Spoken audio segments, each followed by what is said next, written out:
জয় শ্রীরাম, জয় শ্রীরাম, জয় শ্রীরাম, জয় বাংলা, হিন্দুর বাচ্চা, জয় বাংলা, হটাও গিয়া, জয় হটাও গিয়া।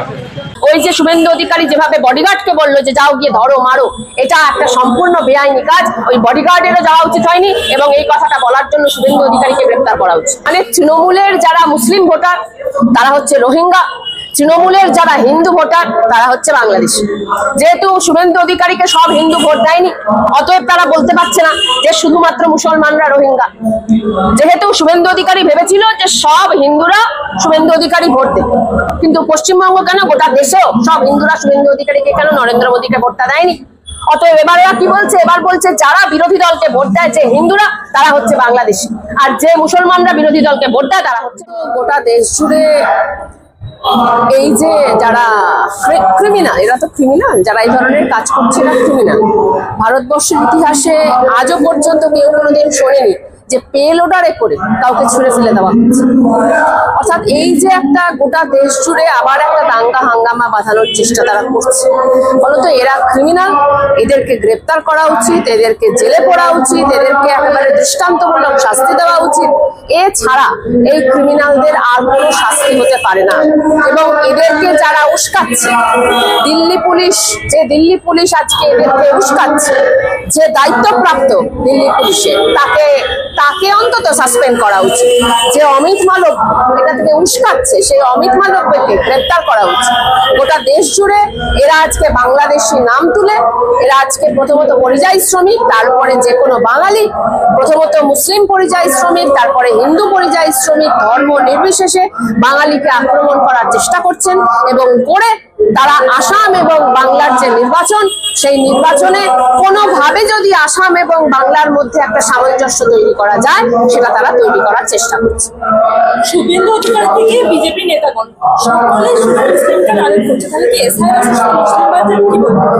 ভারতবর্ষে যে সার্বজনীন ভোটাধিকার, ভারতবর্ষ এমন একটা দেশ যেটা স্বাধীন হওয়া মাত্রই সার্বজনীন ভোটাধিকার দিয়েছিল, অর্থাৎ নারী এবং পুরুষ সবাইকে সার্বজনীন ভোটাধিকার দিয়েছিল। আমরা জানি যে যারা দেশদ্রোহী শক্তি, যারা দেশ বিরোধী শক্তি, তারা সার্বজনীন ভোটাধিকার মোটেই পছন্দ করে না। নির্বাচন কমিশনের দায়িত্ব হচ্ছে আরো বেশি বেশি মানুষকে ভোটাধিকারের আওতায় আনা। শুধুমাত্র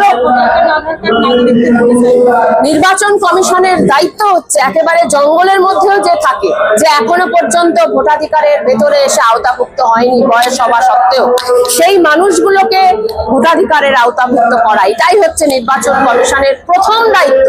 আর আজকে নির্বাচন কমিশন বলছে যে না, আওতাভুক্ত করা নয়, তারা আজকে তালিকা থেকে বাদ দেওয়ার চেষ্টা করছে। অর্থাৎ নির্বাচন কমিশনের যে প্রথম কাজ, সেই কাজটাকেই তারা অস্বীকার করে দিচ্ছে। যেমন বিহারে তারা বলছে 22 লক্ষ মানুষ অন্যান্য রাজ্যে থাকে, তারা বলছে যে 9 না 7 লক্ষ মানুষ মারা গেছে, বেশ ভালো কথা, কিন্তু 36 লক্ষ মানুষ হচ্ছে মিসিং।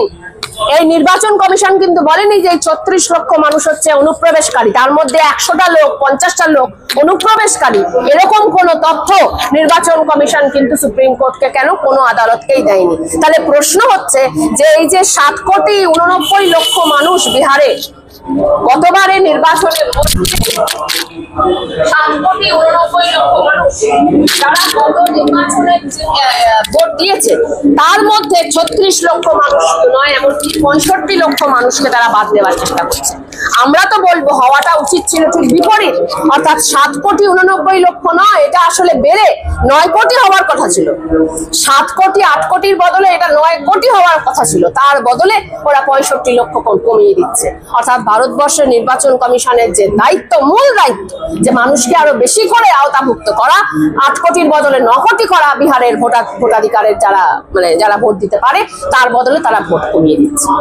বিজেপির কেন্দ্রীয় নেতা তথা মুখপাত্র বলছেন বাংলা কোনো ভাষায় না, কি বলবো? বাংলা ভাষায় যে প্রায় 80 থেকে 90 হাজার শব্দ আছে, তার মধ্যে হয়তো খুব টেনে টুনে 40-50টা বা খুব টেনে টুনে 100টা শব্দ যেটা অঞ্চল অনুযায়ী যার তফাৎ ঘটে, যেটা ভ্যারি করে। অর্থাৎ এই মেদিনীপুরে একরকম, পুরুলিয়ায় একরকম, ঢাকায় একরকম, চিটাগাঙে একরকম, কিন্তু এই যে 80,000 থেকে 90,000 বাংলা শব্দ, সেটা সমস্ত জায়গায়, শুধুমাত্র পশ্চিমবাংলা নয়, গোটা পৃথিবীতে এই 80,000 থেকে 90,000 শব্দ সমস্ত জায়গাতেই সমান। অমিত মালব্যরা কেন হঠাৎ শিক্ষিত হওয়ার চেষ্টা করে? যাদের সঙ্গে শিক্ষা দীক্ষার ইতিহাসের কোনো সম্পর্ক নেই, বিজ্ঞানের কোনো সম্পর্ক নেই, তারা দাঙ্গা হাঙ্গামা করতে পারে, তারা বলতে পারে গরু দোয়ালে সোনা মেলে, তারা বলতে পারে যে তাদের যে ভাষ্য সেই ভাষ্যগুলো তারা দিতে পারে যে কি বলে ওই শল্য চিকিৎসা করে গণেশের মাথায় হাতির মাথা বসানো হয়েছিল, এগুলো বললে আমরা মানতে পারি। কিন্তু ইতিহাস নিয়ে, লিঙ্গুইস্টিক্স নিয়ে যখন অমিত মালব্যরা কথা বলে, আমাদের এটা বুঝতে হয় যে যেহেতু তাদের আর কোনো উপায় নেই, তারা নতুন কোনো পদ্ধতি খোঁজার চেষ্টা করছে দাঙ্গা হাঙ্গামার মাথা দিচ্ছে। শুভেন্দু অধিকারী বলছেন যে বিহারে যদি 50 লক্ষ বাদ দেয় তাহলে বাংলায় 1,25,000 বাদ দেবে সব মুসলিম রোহিঙ্গা, কি বলবো? তার মানে তৃণমূলের যারা মুসলিম ভোটার তারা হচ্ছে রোহিঙ্গা, তৃণমূলের যারা হিন্দু ভোটার তারা হচ্ছে বাংলাদেশি।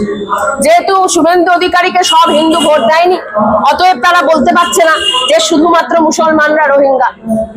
যেহেতু শুভেন্দু অধিকারী ভেবেছিল যে সব হিন্দুরা শুভেন্দু অধিকারী ভোট দেবে, কিন্তু পশ্চিমবঙ্গ কেন গোটা দেশেও সব হিন্দুরা শুভেন্দু অধিকারীকে কেন নরেন্দ্র মোদীকে ভোটটা দেয়নি। অতএব এবার এরা কি বলছে, এবার বলছে যারা বিরোধী দলকে ভোট দেয় যে হিন্দুরা তারা হচ্ছে বাংলাদেশি, আর যে মুসলমানরা বিরোধী দলকে ভোট দেয় তারা হচ্ছে রোহিঙ্গা। এই তো ওদের ফর্মুলা। আমরা দেখলাম একটি ঘটনায় একটি লোক জয় বাংলা বলে স্লোগান দিয়েছে, তাদের জয় শ্রীরাম বলতে বলা হয়েছে, এবং আমরা দেখেছিলাম যে দুর্গাপুরে যে গরু কিনে নিয়ে যাচ্ছিল তাদেরকেও জয় শ্রীরাম বলা হয়েছে। কি বলবেন?